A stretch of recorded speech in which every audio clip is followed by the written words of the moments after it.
Welcome to Living Chassidus. Together, let's live the Chassidus we learn.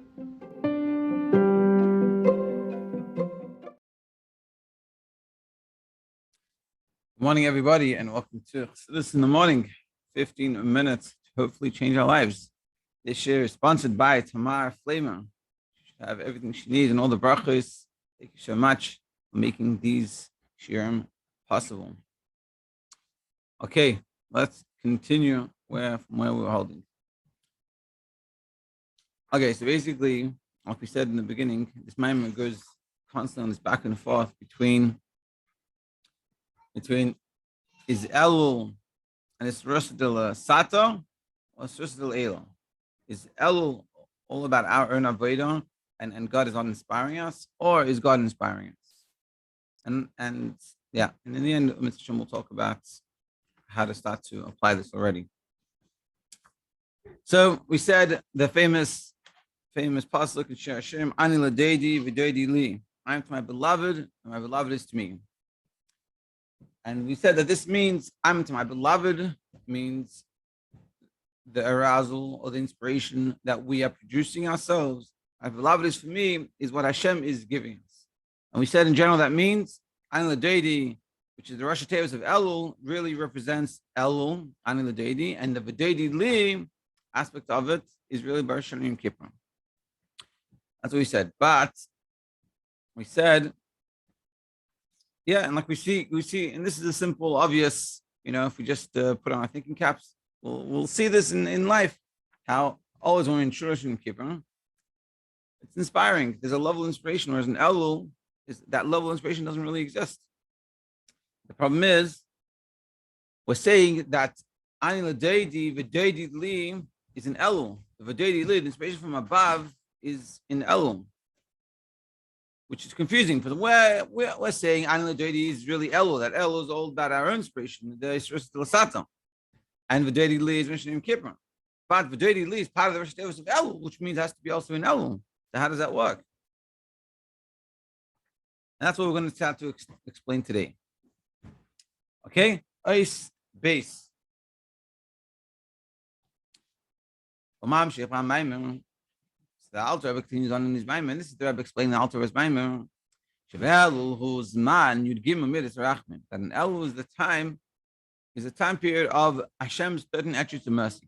Now, a simple 13 attributes of mercy is what Hashem told Moshe to do when he didn't do avodah. It doesn't mean we do whatever we want wrong and suddenly we'll get forgiven, but it means that there's a level above our avodah.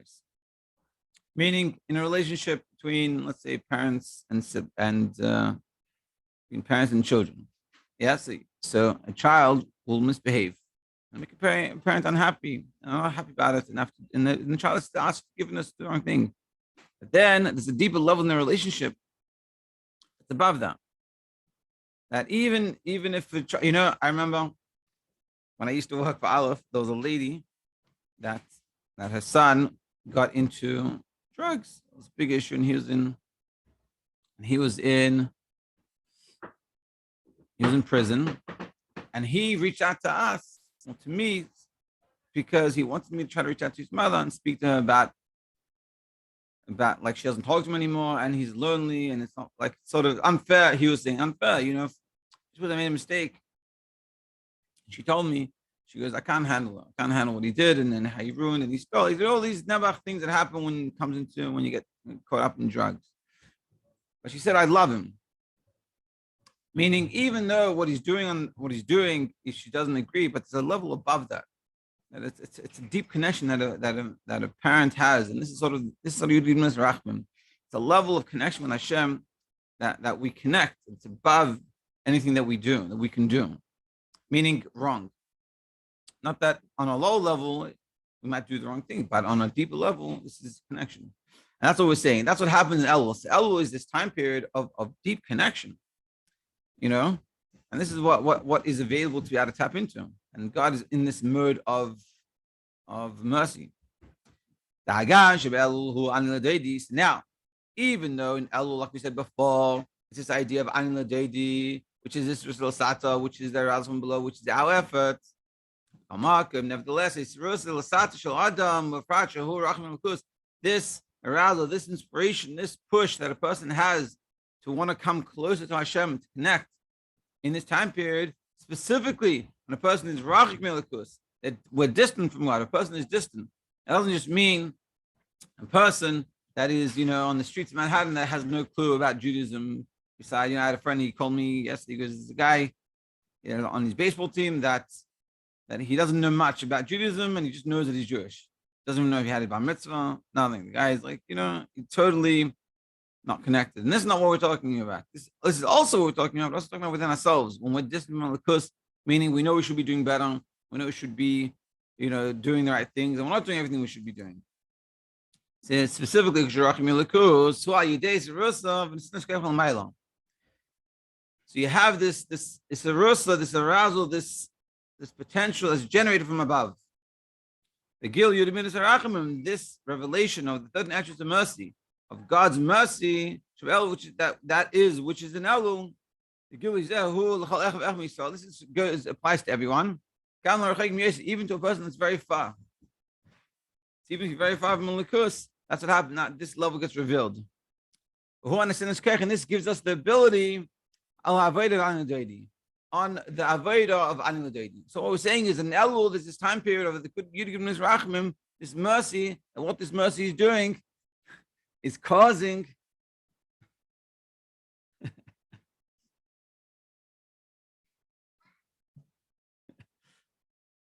this Yud Rachmim is causing us to be inspired. Specifically, when we're talking about a person that's distant from Elikus, or we're not feeling inspiration. Suddenly we feel inspired in Elul. How's that coming about? It's because you're doing this for Achim. This is the ability this Ani Ledodi is giving. But the main thing is just the sin's prayer.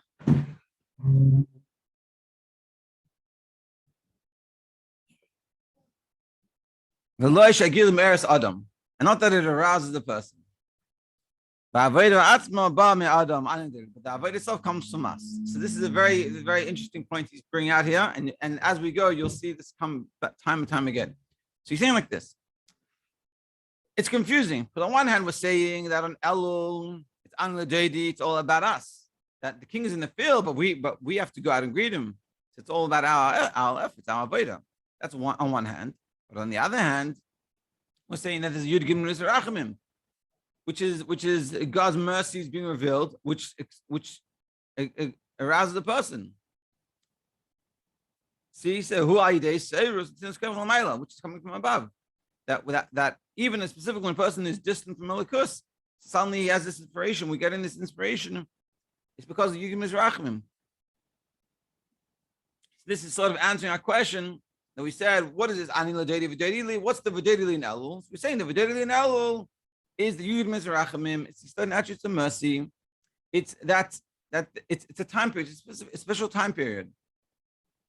But Elul is all about Ani Ledodi. So, but it's only Nesinas Koyach, meaning it's not enough of a motivating factor to get us to do much. We have to put in the effort. It's like being told an information that's going to help you. You still have to do the work. Now you have information. That's what we're saying. You have the time period has in it stuff. You give us rachman that can help us connect more than any other time period of the year. But that doesn't mean that we can sit back and relax and don't do anything. We have to do it with all the effort. It's giving us the ability. One time when we were learning this years ago, the altar was Maimer, someone was there, and they said, they've been from for many years already, like an older lady. She said, I never understood this concept, the marshal this way. I always understood it as like, Elul is an easy month, I don't have to do anything because the king is in the field. So I can just relax, sit back, relax, and enjoy it as the king is in the field. What we're saying is, no, Elul is all about our avodah. What's happening with the king in the field, that's just a reminder or like an opportunity that's pushing us, that's telling us, hey, you can really tap into this. And if you put in the effort, you can achieve. And that's what we're saying here to answer this question. And this is really ultimately the mile of Elul over the 13 over the Sesame Tshuva. This is what's special about Elul, because the Sesame Tshuva was wow, when it's 10 days of Tshuva, we're all inspired and all aroused because of the revelation of Elikus that's there. Specifically, Rosh Kippur. It's in a way that time period and that revelation of godliness is making you excited. It's arousing you. It's getting you all excited to go connect and daven and learn and do all the right things. But your avodah is only an outcome of that. It's not really yours. And this is sort of the challenge. Ultimately, it has to become yours. Talks about Chassidus, what's greater? The Nesinas Koyach, an ability from above, or your own efforts. And the Chassidus teaches, ultimately, they both have a mila. Everything has its advantage, but it's more true when it's coming from yourself. The Iker Inyan about mila, avodas Adam, the main idea, and the mila, avodas Adam, the own effort that we put in, which is ani Ledodi, huba Elul. Meaning Elul doesn't look as great as Rosh Hashanah Kippur. When we're in shul on Rosh Hashanah Kippur and it says me tshuva and you're doing everything and just the whole time period, it's exciting and it feels good and it goes and it's great and it's enjoyable and it's like wow, it feels godliness is alive. But that's not really you. That's not really coming from you. That's coming from the time period and the inspiration that the time period is bringing. What we're saying is, but in Elul, it's yours, even though there's the sudden attributes of mercy, the avodah li of Elul, but that is not, don't think to yourself, that means that it's not really yours. Still it's yours. That's just like a side benefit. It's like you go for a run or for a ride, and the wind's not going against you, it's going with you. You still have to ride your bike, it's an added bonus. And this is what we're saying. We'll go a little bit further. Ois Gimel. And again, in the whole Maimon, we're going to go through this. We're going to contrast these two. On one hand, Elul is about all our avodah, but that doesn't mean we're left for dry. Hashem gives us the ability. He's making it a special time period, but we have to also put in the effort. Gimel. To understand and explain these two ideas. In the revelation, that on one hand it reveals, on the other hand it doesn't motivate you.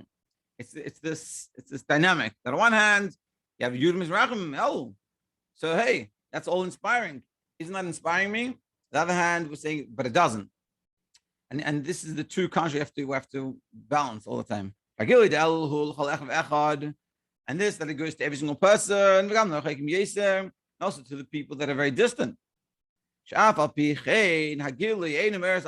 nevertheless, the gilui, the revelation, and doesn't inspire us. And this is sort of that balance we're talking about. It goes to everyone, we all get it, but it's not inspiring. It doesn't arouse the person. It's only giving you the ability. The Alter Rebbe explains in the Maimon, in order to understand this dynamic, he says, it teaches the marshal. That the revelation of the attributes of mercy is like, for example, a king in the field. And they're going to explain, and so now what we're going to do is we're going to explain the marshal, and then the rest of the Maimon is going to analyze that marshal. And why did the Alter Rebbe use specific words? And what did that mean for us? I think maybe we'll stop here. I don't want to go too long.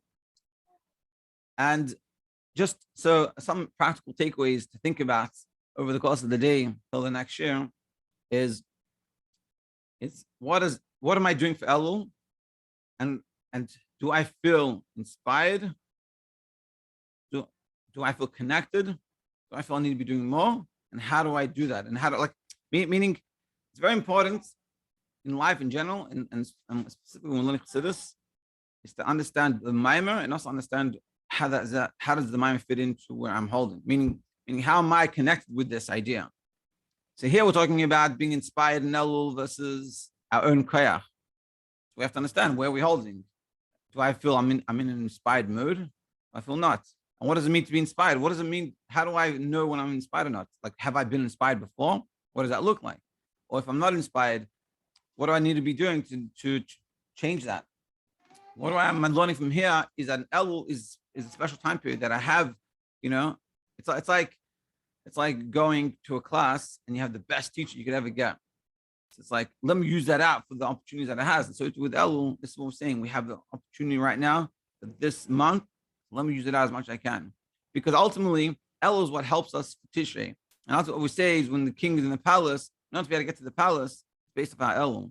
And ultimately, the Seshmi Tshuva and Tishrei is what helps the whole year.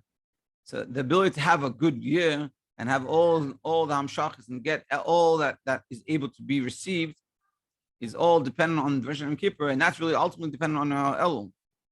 So we have not to stress us out, chas v'shalom, but it's to realize how much of an opportunity we have. And it doesn't mean we have to do grand, crazy things. It should be small things that are practical that can actually be done, that I can mark off my list that I'm doing something. And that's what we're trying to do here.